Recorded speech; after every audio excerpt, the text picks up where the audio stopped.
Saudi अरब के सहरा में हिम्मत की कहानी। सूरज आसमान के सीने पर दहकता हुआ अंगारा बन चुका था।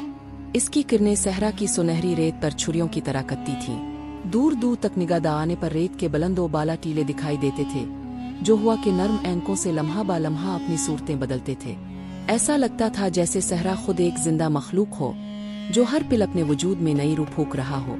उन्हीं बेरहम फजाओं में एक नौजवान फहद बन सालम अपने वफादार ऊंट के साथ सफर कर रहा था। इसके कंधों पर एक ख्वाब का बोझ था, ऐसा ख्वाब जिसे कबीले के बुजुर्ग भी महज दीवानापिन कहते थे। फहद का मकसद था कि वो अपने कबीले के लिए एक नया पानी का चश्मा तलाश करे, ताकि वो सदियों पुरानी खुश्क साली और हिजरत की अजियत से निजात पा सके। फहद का कबीला बनी नासिर सदियों से इसी खित्ते में आबाद था। उनके आबाद अजदाद ने सख्त तरीन मौसमों और खुश्क तरीन जमीनों में भी जिंदगी का चिराग जलाया था। मगर अब वक्त बदल गया था। कहत ने दरख्तों को निढाल कर दिया था, मवेशी मरने लगे थे और लोगों की आंखों में उम्मीद की जगह मायूसी ने ले ली थी। जब फहद ने अपने ख्वाब का जिक्र किया तो कबीले के सरदार ने इसकी पुश्त पर हाथ रखकर कहा, ए नौजवान, तुम्हारी हिम्मत की कदर है, मगर ये सहरा सिर्फ वही राज इफ्शा करता है जो खुद इसके आशिक होते हैं। ये अल्फाज फहद के दिल में आग की तरह दहकने लगे। वो जानता था कि ये सफर आसान ना होगा, मगर इसने अज़्म कर लिया कि वो हर कीमत पर कामयाब होगा। फहद ने अपना मुख्तसर सामान बांधा, पानी की छागल, खजूरें, एक खंजर और माँ की दी हुई तस्वीर। अपनी माँ की नसीहत इसके कानों में गूंज रही थी, बेटा, जब थक जाओ तो आसमान को देखना, वहाँ तुम्हें अल्लाह की रहमत की अलामत नजर आएगी। सफर का पहला दिन निस्बतन आसान था। सुबह की ठंडी हवाएं फहद के अज़्म को ताज़ा करती रही, मगर जैसे ही दिन चला, सूरज ने पूरी शिद्दत से आग बरसाना शुरू कर दी। रेत इतनी गर्म हो गई कि नंगे पाँव चलना नामुमकिन हो गया। फहद ने ऊंट को एहतियात से आगे बढ़ाया। हर कदम, हर सांस एक जिदोजहद थी। चौथे दिन पानी की छागल खाली हो गई, खजूरें भी खत्म होने को आए। फहद का जिस्म पसीने से भीग चुका था, होंठों पर प्यास की शिद्दत से छाले पड़ने लगे थे।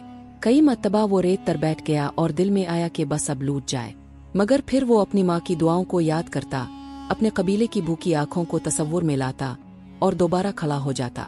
एक रात जब आसमान सितारों से जगमगा रहा था, फहद ने एक अजीब मंजर देखा।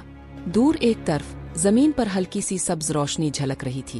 पहले तो इसे लगा कि ये महज थकन की वजह से आंखों का धोखा है, मगर जब इसने ऊंट को इस तरफ बढ़ाया तो जमीन का रंग वाकई बदला हुआ लगा। दूसरे दिन सुबह होते ही वो इस मकाम पर पहुंचा। रेत कुछ नम महसूस हुई। फहद के दिल में एक वलवला सा उठा। इसने जमीन खोदनी शुरू कर दी। हाथ जख्मी हो गए, नाखून टूट गए, मगर इसका हौसला नहीं टूटा। वो गिड़गिड़ाता रहा, दुआ करता रहा, मेहनत करता रहा। कई घंटों बाद जब वो तकरीबन हार मानने के करीब था, अचानक जमीन से नमी का एहसास हुआ। फहद ने मजीद खोदा। फिर एक लम्हा ऐसा आया कि रेत के नीचे से ठंडी शफ़ाफ बूंदें झलकने लगे। फहद के चेहरे पर मुस्कुराहट फैल गई। वो खुशी से रोता रहा, सजदे में गिर गया। ये सिर्फ पानी नहीं था, ये अल्लाह की रहमत थी, इसकी हिम्मत और दुआओं का सिला था। फहद ने चश्मे के अर्द गिर्द निशानात लगाए ताकि वो कबीले वालों को वापस ला सके। वापसी का सफर भी आसान ना था, मगर अब इसके अंदर एक नई ताकत जन्म ले चुकी थी। जब वो कबीले में वापस पहुंचा, लोग हैरान रह गए। उनकी आंखों में खुशी, हैरानी और अकीदत के आंसू थे। फहद ने सबको बताया कि किस मकाम पर पानी मिला है। पूरा कबीला फहद की क़ियादत में इस मकाम पर गया। वहाँ एक कुनवा खोदा गया, अर्द गिर्द खजूरों के दरख्त लगाए गए और यूं एक नई बस्ती वजूद में आई। इस बस्ती का नाम रखा गया एन अल फहद, यानी फहद का चश्मा। आज भी सऊदी अरब के सहरा में एक छोटा सा नखलिस्तान है, जहाँ खजूरों के घने दरख्त हैं, पानी के चश्मे बहते हैं और जहाँ हर आने वाला ये सुनता है कि एक नौजवान ने हिम्मत, दुआ और मेहनत से सहरा की खामोश रेतों को जिंदगी की सदा दी थी।